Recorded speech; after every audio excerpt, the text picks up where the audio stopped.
Okay, this is English 250 week 7 part 5.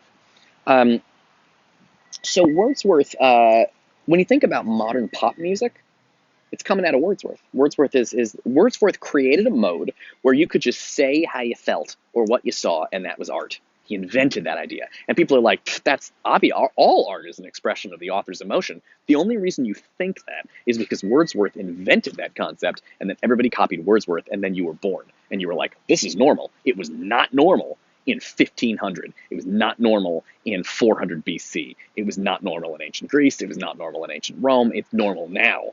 But what you think of as normal, one of the main points of this class is that things you think of as normal were just invented by somebody. Um, they were just invented by somebody. And they're not just true, they're ideas a person had. And they feel like they're true because everyone you know believes them. But somebody invented some of these ideas, and Wordsworth is the guy that invented this idea. The whole idea of pop music comes straight out of Wordsworth. Okay, so now I think we should head over to look at some of Wordsworth's actual individual words. Now, Wordsworth's sentences are long, and he's a little tough, but I think you can handle it. So let's go over to Wordsworth and see what we can get done over here. Okay.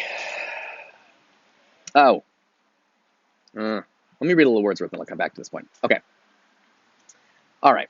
So he says he wants to make it, all right, he says, and further, above all, I want to make incidents and situations interesting by tracing in them, truly though not ostentatiously, meaning not overly dramatically, the primary laws of our nature, meaning reality, but here he means like emotional reality, chiefly as regards the manner in which we associate ideas in a state of excitement.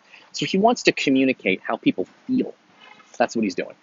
And that's what these poems are about. See, he had to put an essay in the front of it because when people buy a book of poetry, they thought he was going to teach them lessons or tell them about ethics or the creation of the universe or the creation of empire. And he had to write a whole essay to explain. Let me just tell you what I'm doing in these poems because you're not going to fucking get it. And the poems are all sort of like John Clare's Mouse Nest. They're that kind of thing.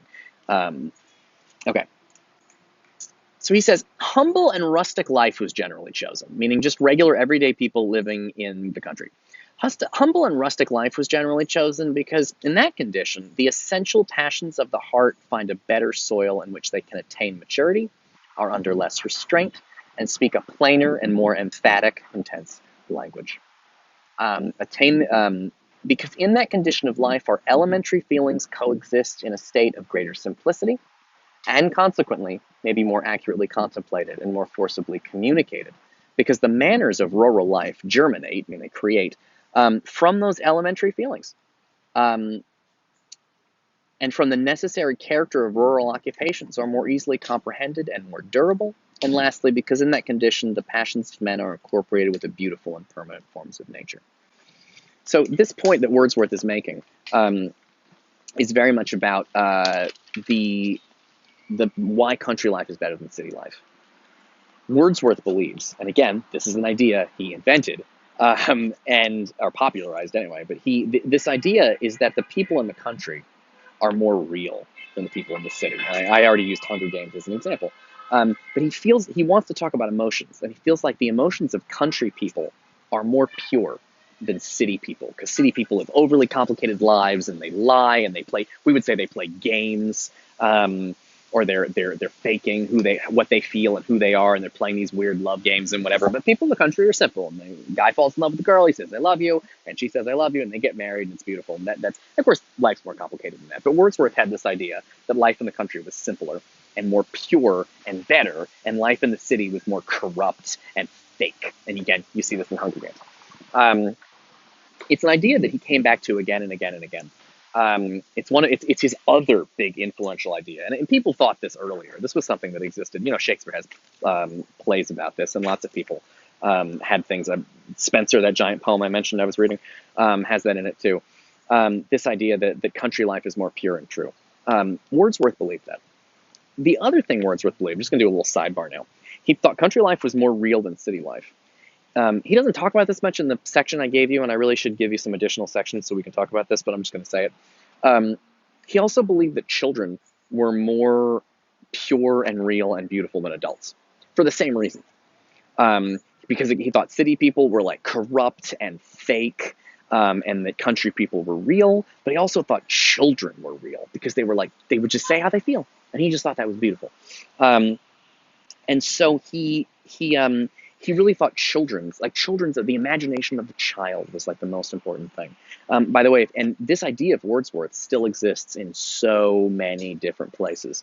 And I will just chuck two quick, because he believed that if people from the country went to the city, they'd get corrupted. But he also believed that children got corrupted as they got older, and so he liked country people and children, and particularly children in the country, because they were the most pure of heart, pure of soul. They didn't care about money, and they didn't care about being fake, and they didn't care about fancy clothes. They just cared about emotions and feelings. And again, this is like a mythology he came up with, but that's the idea.